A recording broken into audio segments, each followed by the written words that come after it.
देश की सभी राजधानियों को रेलवे मानचित्र पर लाने के लिए विभिन्न परियोजनाओं पर काम चल रहा है और उसी की श्रृंखला में वैरवी से सारंग के बीच की यह लाइन कंप्लीट की गई है। और इस लाइन के कंप्लीट हो जाने के साथ ही हम लोग मिजोरम की राजधानी आइजॉल को रेलवे मानचित्र पर लाने में सफल हुए हैं। माननीय प्रधानमंत्री जी इस परियोजना का उद्घाटन करने वाले हैं और साथ ही 3 नई गाड़ियों को भी फ्लैग ऑफ करेंगे। हमारा उद्देश्य है कि मिजोरम की राजधानी आइजॉल से देश के विभिन्न हिस्सों के लिए ट्रेनों का परिचालन किया जाए और उसी कड़ी में सबसे पहले तो यहाँ से राजधानी एक्सप्रेस का परिचालन किया जाएगा जो कि दिल्ली तक जाएगी। इसके अलावा डेली बेसिस पर एक ट्रेन चलाई जाएगी जो कि आइजॉल को गुवाहाटी से जोड़ेगी और ट्राई वीकली एक ट्रेन चलाएंगे हम लोग सप्ताह में 3 दिन जो आइजॉल को कोलकाता से जोड़ेगी। तो इस तरह से अलग अलग सर्विसेज इस लाइन पर चलने वाली है और इस पूरी परियोजना से मिज़ोरम की इकोनॉमी को, मिज़ोरम के सोशियो और कल्चरल जो एस्पेक्ट्स हैं उन सबको काफ़ी मजबूती मिलेगी, संबल मिलेगा, टूरिज्म इंडस्ट्रीज़ को भी बल मिलेगा और बाकी जो दूसरी इंडस्ट्रीज़ हैं उनको भी काफ़ी फ़ायदा होगा। मिज़ोरम के लोगों की जो कनेक्टिविटी है वो अब काफ़ी सुदृढ़ हो जाएगी इसी के साथ और साथ ही देश के अलग अलग हिस्सों के लोग भी अब यहाँ पर आ सकेंगे। आपके पीछे एक ब्रिज है, ये ब्रिज का क्या डिटेल है एक बार ब्रिज को लेकर? ये जो पीछे ब्रिज देख रहे हैं ये ब्रिज संख्या 144 है। इसका एक पियर जो है वो 114 मीटर ऊंचा है और कुतुब मीनार से भी यह 42 मीटर ज़्यादा ऊंचा है। तो यह देश का दूसरा सबसे ऊंचा पियर ब्रिज है रेलवे का और इस ब्रिज का निर्माण भी काफ़ी कठिन परिस्थितियों में किया गया है, लेकिन भारतीय रेल के इंजीनियरों ने काफ़ी मुस्तैदी के साथ इस काम को कंप्लीट किया है और अब इसी के साथ जो आइजॉल है वह रेलवे मानचित्र पर आ गया है। तो इन सबसे देश को और मिज़ोरम के लोगों को काफ़ी लाभ मिलेगा।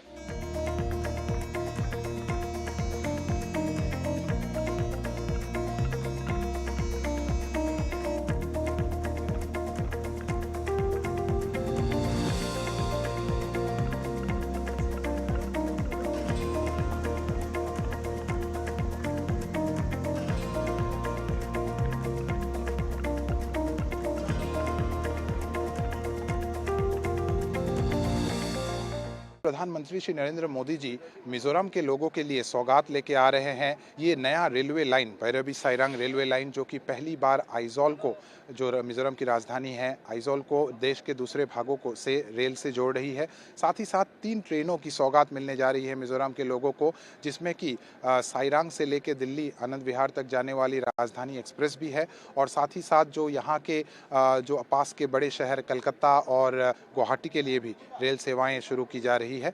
तो हर जगह एक उत्सव का माहौल है, सभी में बहुत उत्साह है, बहुत आनंद है और मिजोरम के लोगों में ये खुशी है कि बहुत जल्द ही अब उनका जो ये रेल से सफ़र करने का सपना है वो सपना पूरा होने जा रहा है। इधर के लोगों को कितना बेनिफिट मिलेगा? यहाँ के लोगों को हर प्रकार की सुविधाएं मिलेंगी इस रेल परियोजना से। यहाँ चाहे मालगाड़ियों की परिचालन हो या चाहे यात्री रेलगाड़ियों की परिचालन हो, सभी से एक बहुत फ़ायदा मिलने वाला है क्योंकि जो यहाँ बाज़ारों में चीज़ों के दाम है वो कम हो जाएंगे। साथ ही साथ जो यहाँ पर्यटन को बढ़ावा मिलेगा जिससे कि एक लोकल टूरिज़्म इकोनॉमी डेवलप होने में भी फ़ायदा होगा। यहाँ के छात्र जो बाहर पढ़ने जाते हैं उनके लिए भी काफ़ी एक सुगम और एक सुरक्षित तरीके से वो रेल से सफ़र कर पाएंगे और यहाँ का जो उद्योग है, यहाँ की जो एग्रीकल्चरल और हॉर्टिकल्चरल प्रोड्यूस है वो भी अलग अलग बाज़ारों में बहुत आसानी से पहुँच पाएंगे। पहले दिनों में म्यांमार के बॉर्डर तक जोड़ने की ट्रेनों की बात है, इसको लेकर क्या तैयारी है? ये जो अभी हम आइजॉल पहुंच चुके हैं और अभी आगे आने वाले दिनों में एक सर्वे का काम चल रहा है कि हम ये रेलवे लाइन को और भी आगे लेके जाएं और जो म्यांमार का बॉर्डर में एक जगह आती है हिबिचुआ, वहां तक ले जाने का एक सर्वे का भी अभी काम काफ़ी तेज़ी से चल रहा है।